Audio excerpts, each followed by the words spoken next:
Hello, this is the Maya Artifact episode number 1511. आजची तारीख आहे 2 एप्रिल 2018. आता वाजले रात्रीचे 9:15. आज मी बहुत भयानक कंडिशनमध्ये होतो. ॲक्च्युली म्हणजे मला काही कळून न राहिलं होतं, अशा सिच्युएशनमध्ये आलो होतो. आणि ही अशी सिच्युएशन होती ज्याची मी नाही का करीब वर्षभरापासून वाट पाहत होतो. ऍक्च्युली मी काही प्लॅनिंग केली होती माझ्या लाईफच्या रिलेटेड की मी माझे टार्गेट्स कसे काय अचीव्ह करायचे. तर ती प्लॅनिंग अशी होती की आपल्याला पहिले 1 वर्ष इथे नागपूरमध्ये कंपनीमध्ये जॉब करायचा आहे. 1 वर्षाचा एक्सपिरियन्स घेऊन आपण पुण्याला जायचं आहे. तर पुण्याला मी जाणार कसं याची अशी फारशी काही प्रिपरेशन वगैरे केली नाही. बट एवढंच माहीत होतं की आपण कसं थोडंसं अमोल जो वैभवचा मित्र आहे त्याच्याद्वारे किंवा ऑनलाईन जॉब पोर्टल आहे या साईट्सद्वारे आपण जाणून घेऊ शकतो आणि आपण जॉईन होऊ शकतो आणि आपल्याला इझिली गोष्टी भेटून जाईल. या उद्देशाने मी फारसं काही लक्ष दिलं नाही आणि आपल्या ड्युटीकडे काम करत राहिलो. जसं नंतर कसं की आता मग 1 वर्ष ऑलमोस्ट 8-9 महिने झाले ते मला रिअलाइज झालं की आता आपल्याला थोडंसं ऑनलाईन जॉब पोर्टल थोडं बघावे लागेल, Naukri.com वगैरे समथिंग लाईक दॅट. सो मग मी त्याच्यामध्ये थोडं जास्त इंटरेस्टेड झालो आणि त्याच्यानंतर मग मी एव्हरीडे रेझ्युमे अपडेट करायचो आणि देन प्रत्येक जॉब्सला अप्लाय करायचो. हे एव्हरीडे करायचं. आता ही प्रोसेस कंटिन्यू सुरू आहे. राईट नो आता मला 1 वर्ष पूर्ण झाले आहे आणि 1 वर्ष पूर्ण झाल्यानंतर 1 वर्ष 2 महिने पूर्ण झाले आहे. आता या ज्या कंपनीमध्ये जिथे मी काम करून राहिलो तिथे आता मला परमनंट करायचं आहे. परमनंट म्हणजे इन सेन्स की माझी पगार वाढ होईल ऍज अ प्रमोशन. काम तेच राहील, असं काही फारसं वेगळं काम वगैरे राहणार नाही, बट पगार वाढ होईल. तर आता माझा पेमेंट राहील करीब 22,000 रुपये, 21-22,000 रुपये पेमेंट वगैरे राहील माझं. आणि त्याच्यानंतर ऑफिस पण आता रिलोकेट झालंय म्हणजे नवीन ठिकाणी प्लेस झालाय. अगोदर जे बिल्डिंग मध्ये होती धरमपेठमध्ये ते ऍज अ रेंट नुसार होतं, म्हणजे तिथे बिल्डिंग आपण रेंट नुसार वागवत होतो. बट आता कसं की आता कंपनीची स्वतःची बिल्डिंग आहे. So it just like it feels relief new. म्हणजे कसं 1 वर्ष मी त्या जुन्या बिल्डिंग मध्ये होतो आणि त्यानंतर आता डायरेक्ट अशा नवीन बिल्डिंग मध्ये आलो आणि नवीन असं एन्व्हायरमेंट आणि इथे रूम पण शिफ्ट केली आहे. सो इट जस्ट लाईक प्रत्येक गोष्ट न्यू वाटत आहे. जरी जॉब तेच असली तरी एकदम असं न्यू वाटत आहे का चलो काही ना काही चेंज झालाय. इट्स लाईक असं थोडंसं चेंज वाटत आहे. आणि त्यानंतर अशी पगारवाढ पण होत आहे. त्यामुळे नाही का मला अशा जुन्या ज्या कंपनीत मी काम करून राहिलो त्या कंपनीत मला नाही का थोडं वातावरण पण थोडं चांगलं वाटत आहे. आता स्टार्टिंगला कसं माझ्यासोबत गोष्टी एवढ्या हेल्दी नव्हत्या स्टार्टिंगला. म्हणजे मी खूप चुका करायचो, ऑफिसमध्ये खूप शिवागाळ करायची माझ्यावर वगैरे. म्हणजे तो नेहमी काही ना काहीतरी व्हायचं, कोण ना कोणी जोक करायचा. इट डझंट फील रिली खूप अनकम्फर्टेबल वाटत होतं. It just like me fit होत नव्हतो त्या गोष्टीमध्ये. त्यामुळे मी नाराज होऊन जात होतो स्वतःवर. एक प्रकारे असं म्हणत होतो की आहे चालतेच आहे. बट आता कशा गोष्टी काफी हेल्दी झाल्या, काफी फेमिलियर झाल्या. Just like people are respect me आणि एक प्रकारे कामाचा परफॉर्मन्स पण थोडं चांगलं झालं आहे. Everything is going really good. So यामुळे आणि आता तर पगार वाढ पण होत आहे. तर यामुळे का होऊन राहिलं आहे की मला आता जुनी कंपनी आवडून राहिली आहे.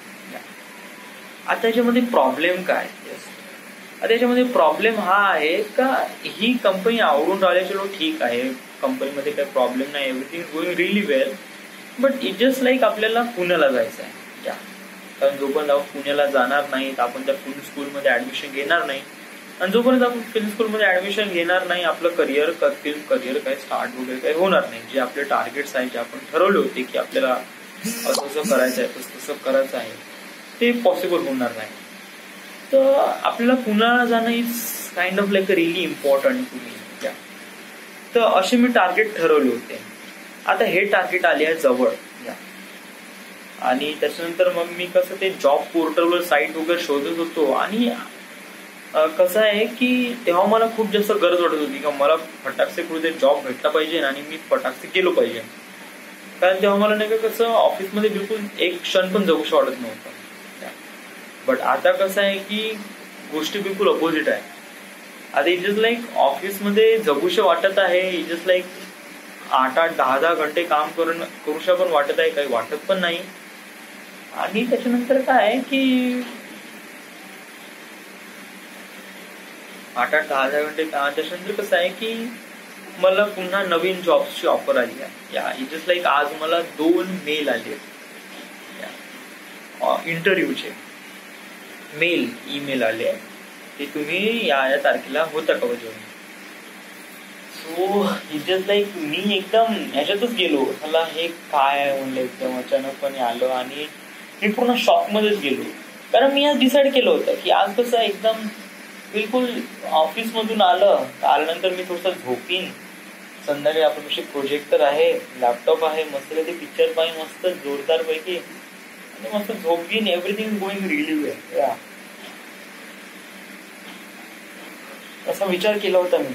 या बट आज कसं ते मेल आला आणि तुम्हाला इंटरव्ह्यू साठी मेल आला, तर मग कसं एक प्रकारे मग मला एकदम हेच झालं, एकदम भांबवूनच गेलो. कशाला जाऊ का नाही जाऊ, जाऊ का नाही जाऊ, जाऊ का नाही जाऊ, जाऊ तर कसं जाऊ, कशाप्रमाणे जाऊ, कुठून जाऊ, किती रुपये लागेल, पैसे आहे का नाही, जर आता आपण खर्च केले तर समोर आपल्याकडे पैसे राहणार का नाही, माझ्याकडे पैसे कमी आहे तर मी एफडी तोडू शकतो का. एफडी तोडण्याचा प्रयत्न पण केला पण ते पॉसिबल झालं नाही, कारण माझा मोबाईल नंबर दुसऱ्या मोबाईलशी रजिस्टर होता. त्यानंतर प्रशिकला पैसे मागू का, त्यांनी माझे पैसे घेतले होते. जस्ट लाईक मी काफी इतका विचार करायला लागलो होतो, बहुत जास्त लिटरली नाही का. माझा आज दुपारचा वेळ नाही का पूर्ण याच्या वेळेतच गेला की चला जाऊ का नाही. त्यानंतर नाही का असं मोटिवेशनल स्पीकर आहे ना, त्यांची आठवण येऊन आली. ते म्हणाले की काही पोहोचने के लिए कहीं से निकलना जरुरी होता है, something like that. So just like मला असं वाटतं मी एक टाइमला डिसाईड केलं होतं की आपण जाऊच. बट चला इथून निघूशी वाटत नव्हतं. या सुट्ट्या लागेल आणि त्यानंतर मग आपले जे प्लॅनिंग आहे ते पूर्ण बिघडेल वगैरे. आता कधी कधी कसं होते ना की ज्या वेळेस आपल्याला असं वाटते की आपण अनकम्फर्टेबल आहे आणि आपल्याला काहीतरी नवीन ठिकाणी शोधायला पाहिजे, तर अशा वेळेस आपण नवीन गोष्टी शोधतो. पण तोपर्यंत जुन्या गोष्टी कम्फर्टेबल होत जाते. पण मग त्या जुन्या गोष्टी कम्फर्टेबल झाल्या का मग त्या नवीन गोष्टीला आपण तेवढं आत्मसात करत नाही.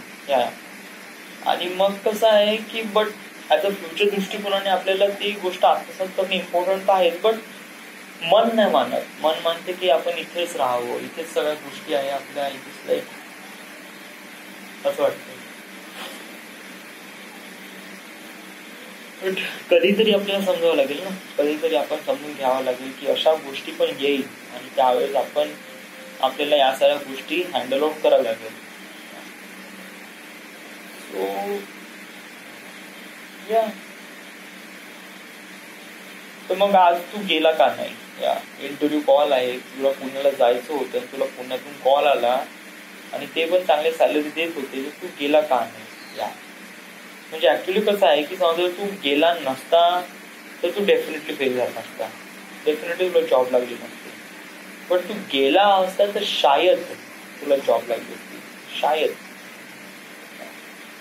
आणि या शायदसाठी किंवा शायद म्हणजे या शायद गोष्टीसाठी किंवा होईल बा या दृष्टिकोनासाठी मी त्या गोष्ट परफॉर्म नाही केली. या आज ठरलं की नाहीच जावं. याचं मेन रिझन हेच होतं म्हणा की मला माझा कम्फर्ट झोन सोडून जायचं नव्हतं. That is the one thing. या जेव्हा नाही का तुम्ही तुमच्या कम्फर्ट झोनला सोडत नाही तोपर्यंत तुम्ही नाही का तुम्ही प्रॉपरली हेच करू शकत नाही की आपल्याला काय करायचं आहे का नाही. आपण टार्गेट सेट करू शकत नाही. कारण कम्फर्ट झोन हा एक असा झोन असतो जिथे म्हणजे आपल्याला सगळ्या गोष्टी एकदम आयत्या भेटते. आणि गोष्टी जेव्हा आपल्याला सगळ्या आयत्या भेटते तेव्हा नाही का आपण आपलं सगळी डेव्हलपमेंट नाही करत. जेव्हा आपण अनकम्फर्टेबल राहतो तेव्हाच आपण डेव्हलपमेंट करतो. So it is kind of नाही का रिअली इम्पॉर्टंट टू डू. आणि नेहमी नाही का आपल्या कम्फर्ट झोनच्या बाहेर निघूनच काम करायला पाहिजे. पण याच्यामधूनच आपल्याला नाही का आपण डेफिनाईट होतो की आपल्याला किती येते आणि किती नाही. सो मी असाच विचार केला आणि देन रिअलाइज झालं की माझ्यापाशी जास्त पैसे होते नाही. बट हा रिझन एकदम बुलशिट होता, बहुत जास्त. मेन रिझन तेच होतं की मला इथून निघायचं नव्हतं. दुसरं टेम्पररी रिझन हे होतं की माझ्यापाशी पैसे थोडे कमी होते. राईट नाव माझ्या अकाउंटमध्ये 3,500 रुपये आहे आणि इथून ते पुण्याला जाण्याची तिकीट आहे 1,000 रुपये, वापस येण्याची तिकीट आहे 1,000 रुपये, राहणं खाणं 500 रुपये.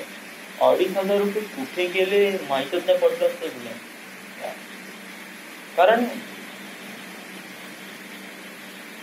Yes, so it just like I just kind of like a really worried. मी काफी भेलो होतो आणि मग विचार केला की या महिन्यात आपण थोडे पैसे जमा करू आणि FD नाही मारू यावेळेस आपण सरळ पैसे आपल्या स्वतःजवळ ठेवू आणि हे जे आपण करून राहिलो आहे हे ऑनलाईन जॉब पोर्टल हे कंटिन्यू सुरू राहू देऊ.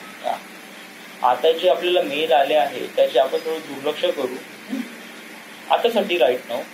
कारण मला कशी थोडा पैसा मोबदला वगैरे नाही. आणि सर्वात इम्पॉर्टंट म्हणजे ते एक गोष्ट नाही आहे कोणती आपल्या कम्फर्ट झोनच्या बाहेर निघून काम करण्याची जे लागते ना आपल्यामध्ये एक धैर्य वगैरे समथिंग, ते धैर्य नाही आहे. तर ते धैर्यसाठी मला आज नाही का थोडंसं मोटिवेशनल स्पीकरचे जे ऑडिओ क्लिप्स आहेत जसे संदीप माहेश्वरी याचे थोडेसे बघावे लागेल, ऐकावे लागेल. तेव्हाच मी थोडंसं एक प्रकारे थोडं चांगलं फील होईल, मला थोडं चांगलं वाटेल. नाही तर हे असंच होत राहील. मला ऑपॉर्च्युनिटी भेटत राहील आणि मग मी मला कम्फर्ट झोनच्या बाहेर निघणार नाही आणि मग मी म्हणेल की पाहू पुढे. तो विचार तर हाच आहे की आपण आपल्या कम्फर्ट झोनच्या बाहेर निघूनच, ऍक्च्युली कम्फर्ट झोन नाही पण कसं आहे की आपल्याला पुण्याला जायचं आहे. आता जर हीच कंपनी आपल्याला पुण्याला देत असेल तर दॅट इज रिली गुड. मला कसं फारसं काही जॉब स्विच करायची काही गरज वगैरे आहे नाही.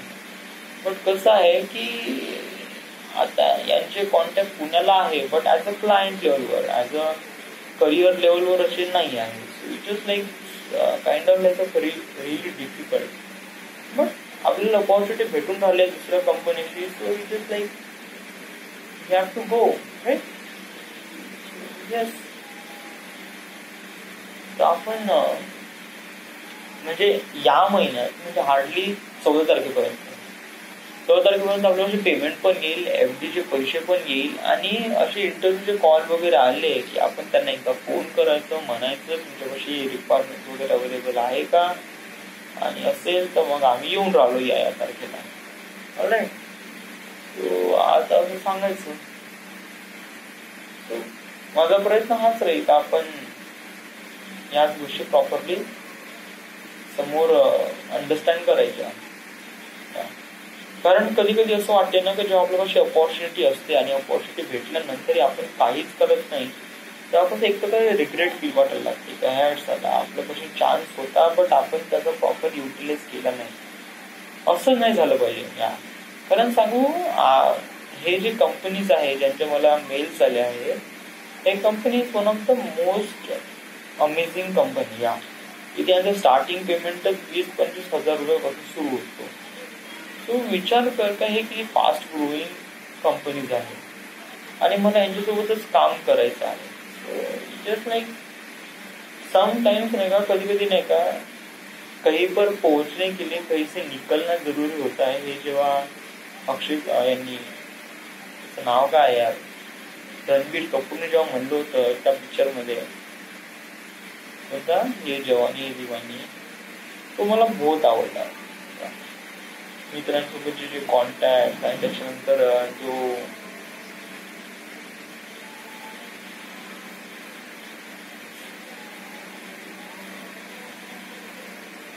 वॉट एव्हर जे झालं ते झालं. राईट नाव दिवशी आता चान्स आहे, थोडा वेळ बघायचा आहे, गुगल पेमेंट होत नाही आणि आपण आपल्या अशा ऑनलाईन पोर्टलवर आपण आपले CV रेझ्युमे अपडेट वगैरे करायचं आणि अप्लाय करायचं. Right. Till then everything is fine, is good. या आता माझी नाईट शिफ्ट आहे, विच लाईक मला झोप पण लागून राहिली आणि मला नाईट शिफ्टला पण जायचं आहे. So kind of pretty weird, but we'll figure it out. Alright? So this is it. This is the end. This is the My Artifact episode number 1511. Right now we are at Nagpur, Maharashtra. And